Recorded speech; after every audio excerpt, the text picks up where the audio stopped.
The Reverend Clarence Sheetsley and his wife Addie seemed to have a perfect life. They had 4 kids: Milton, Clarence Jr., Elizabeth, and Alice.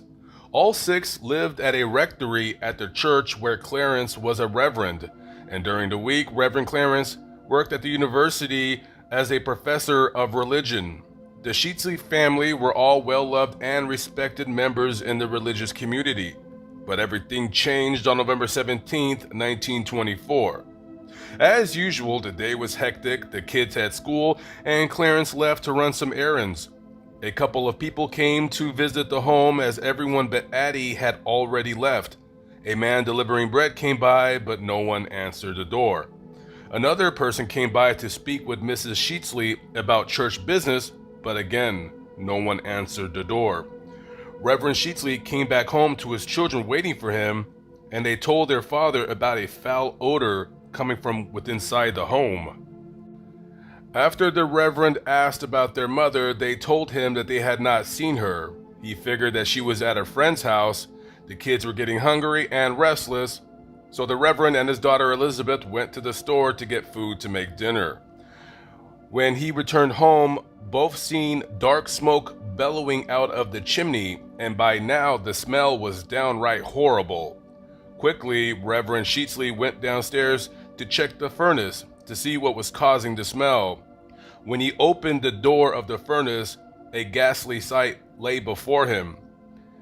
It appeared to be a charred body from the waist up, sticking out of the furnace, staring directly at him. Immediately, the Reverend ran to get the police. By the time they arrived, what once looked like a human body was now a charred corpse. It took the use of dental records to identify the remains of Addie Sheetsley. Now the question of what happened. Was Addie Sheetsley murdered and stuffed in the furnace, or did she take her own life? The Reverend was regarded with suspicion at first during the initial investigation, but was quickly ruled out when it was determined that this was not a murder. What would make a person want to end it all, especially in that manner? How could it even be possible to do that to oneself and ignore the intense heat of the furnace while simultaneously placing yourself inside feet first? Addie had no history of mental illness, nor did she appear to be a sad or morose person. An act of desperation of a woman gone mad was what the final coroner's report stated. The talk of her death emanated all around the Ohio region. What really happened to Addie Sheetsley? In 1929, Reverend Sheetsley married another woman. He died in 1943. Did Addie die by her own hand, or did someone out there commit the perfect murder? It looks like we just made it before the sun came down. Drove almost 150 miles. Definitely one of the more stranger stories I've ever done on my channel.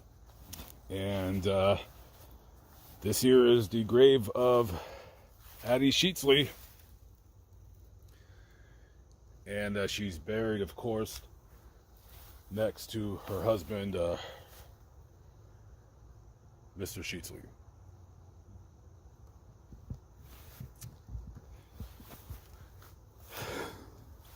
All I can say is just very, very strange. Very strange.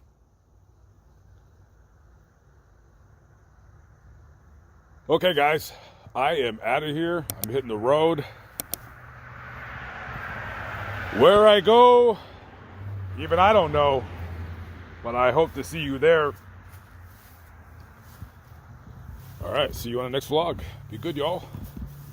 Peace out.